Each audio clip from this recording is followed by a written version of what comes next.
simply by retreating our respect and our spiritual energy from those people and placing it elsewhere. Sure. But I mean, as things are now, it's a totally obsessed celebrity culture, and as you say, these are the new priests, as it were.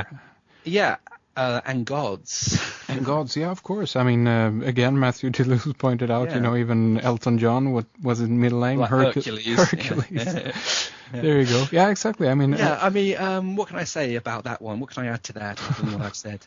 I think, and this is something which the internet is changing, and this is something which actually a lot of more clued up young people are realizing that, hold on, there's something a little bit wrong here with the RFID at Glastonbury. Something has been lost, and it's time that we started reconnecting with what's been lost. And I look at people like Pete Doherty. Now, here's a great example. I see him as and he sees himself, and he would love to hear me say this, but he is an example of something that has been lost out of the music business. He is a free-spirited individual who does not want to be controlled. But he is the goddess, if you can put it like this. He's Britney Spears, if you to understand symbolically, metaphorically. But he's been overshadowed by the M, and in his case, that M is heroin. Yeah, if he can, I doubt he'll be listening, but he needs to shake that off. And isn't it always the way that it's the most sort of significant and important people who are targeted in this fashion? If you can understand my point there, I think so. It's sort of someone like Posh Spice is not going to become a skag addict, is she? Well, who knows? She might be, but I don't know. I mean, these things come to light in a different way. Yes, considering that. And I can understand that she has her own issues and so on. But, sure. But I'm just identifying him as someone who I regard as very significant. Yeah. And I think, and partly because if you look at the themes of his lyrics, he talks a lot about Arcadia and he talks about Albion. And this is an important point. He's introduced those concepts sort of to a generation of people who would not read Holy Blood, Holy Grail, who are not necessarily interested in reading William Blake, but nonetheless through Pete Doherty, all of these ideas have been conveyed. And he's doing something that I really respect and I admire, and I hope I send out a little bit of I send some positive energy his way at this point, because I want him to survive and to thrive. Yeah. Having said that, I'm not entirely convinced he will.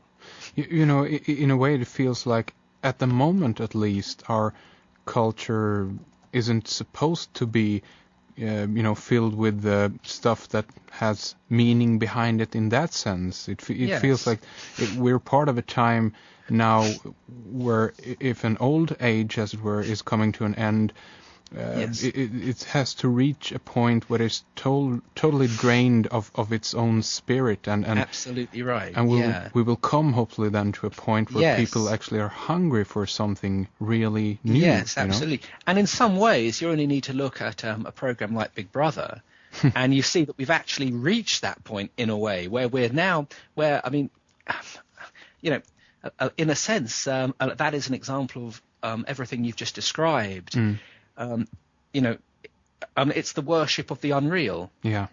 I mean, if you take Plato's cave for example, I'm sure you know about that. Yeah. I mean, it's so relevant now.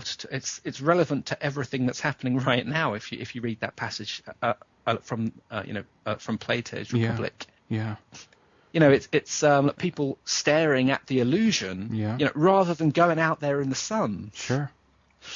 That's right. And in time, people are going to realize that and are going to hunger for more. But it's probably still got quite a long way in terms of its running time yet. Yeah, it feels like I don't see. Yeah, precisely. As I was trying to emphasize earlier, 2012 isn't going to be some sort of teddy bear's picnic that's going to, sort of radically, sort of change our lives overnight, and everything's going to be divine. And if we do think that, and I don't think anybody listening to this show does think that, but but anybody that does, I think, is sorely mistaken. I think there's going to be. I think shows like this one, hopefully, possibly blogs like mine, but stuff like this is going to be an important sort of network. Actually, a kind of support network. During some years, which possibly are going to test our patience. That's a nice way of putting it. That's interesting. It's interesting that you say that it's a kind of a few years. Are you saying that it's a bit of a transition period that we're in? Yeah, I think we are. Now? We are certainly. We are. And this is something that might help people along to discover that there are new ideas out there, new concepts, new material to read and see and learn from, I guess. Yeah, well, increasingly, how I try and convey with my work, and I think this is what drives you and probably drives a lot of other people that you talk to. I'm not really trying to convey answers. I do convey information, but that's by the by. That's incidental. What I'm really trying to offer you, or offer anybody, what I'm trying to convey is a sense of new ways of seeing. It's a new vision. It cannot really be conveyed in words.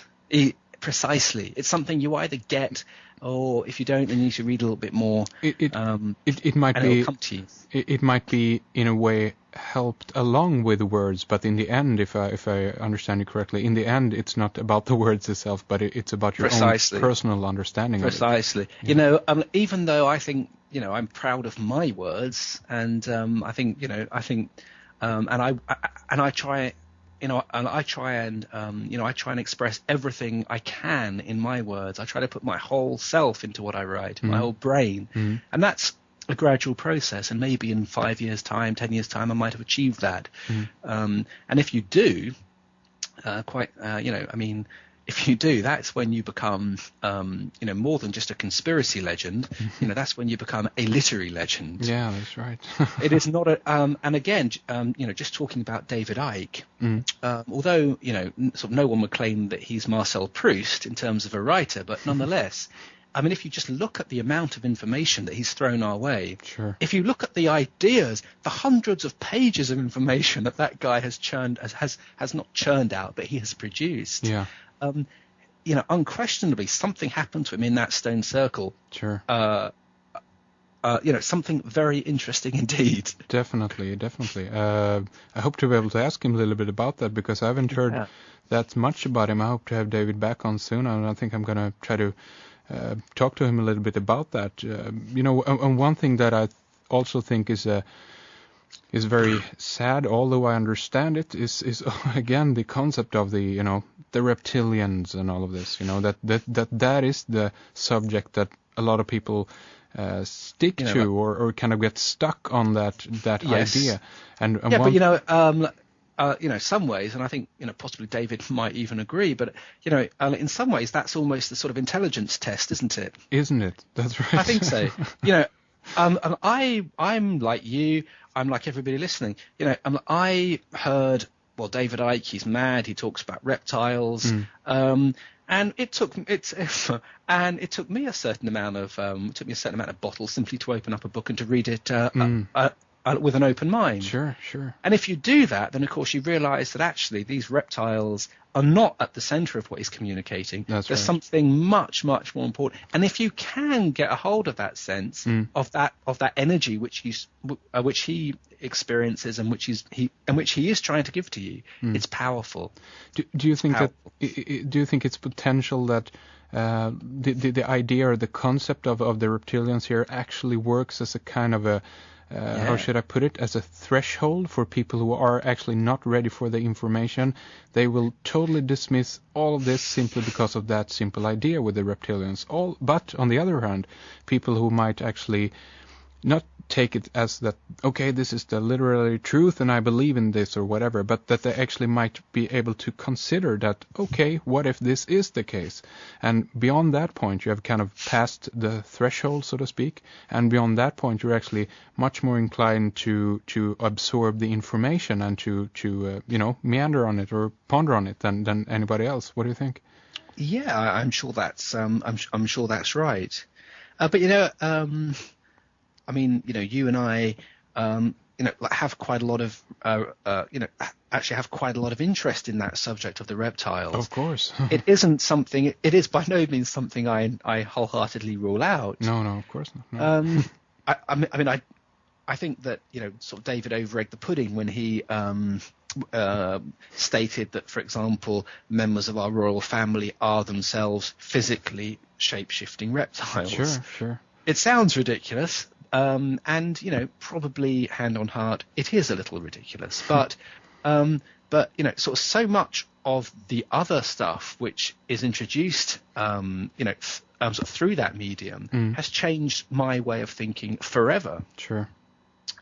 Certainly the idea of this interdimensional stuff, it's something which we touched upon earlier. Yeah. I can't remember quite in what context now, but, I see all of this. We were talking about this, the ancient archetype and so on, and the unconscious conspiracy. Yeah. Yes, there are conscious conspiracies, and possibly the conspiracy, if you're looking at the one world stuff and so on, is conscious, but nonetheless, so much of the finer details are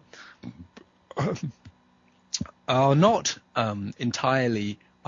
planned. It's an expression of higher intelligence, and it ain't even necessarily all bad either. Yeah.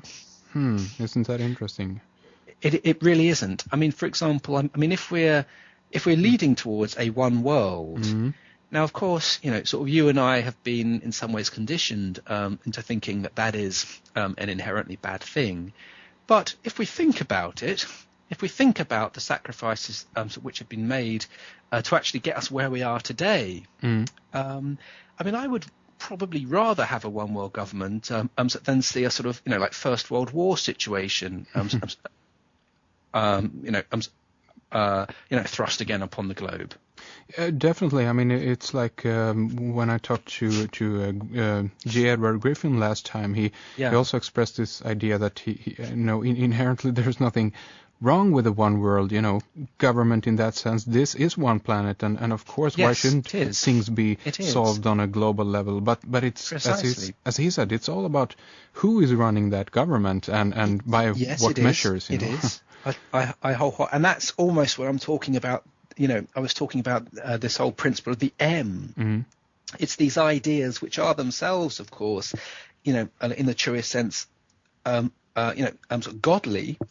I don't mean that in a Christian or Catholic sense, whatever, but are inspired ideas, but forces from outside, sort of come in and they impose their own interpretations upon these ideas, and hence our best intentions go awry.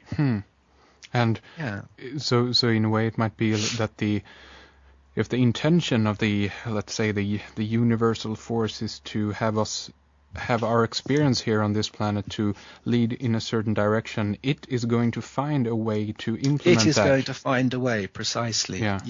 And this time around, it is through the means of a very, how should we put it, very dictatorial type of ruler. Warlike, exactly. But hopefully... it's up to us, isn't it? And this is again what it all comes down to.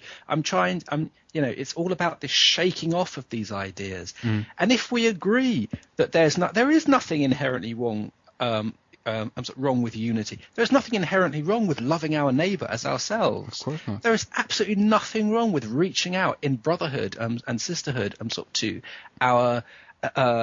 our fellow human being, whether they be black, white, brown, etc. There's nothing wrong with these ideas. And so if that's how we feel, then we can do that ourselves. It doesn't need a third world war to actually force us into doing that. That's right. And it doesn't need 9/11 in order to make us realize that maybe Arabs are okay, in fact, and that maybe Israel is okay. It doesn't need these things. We can do it ourselves if we want to. And if we do, you see, it empowers us, and it takes the power away from them. Of course, I think they potentially might see this as a golden opportunity for them to actually be on the throne again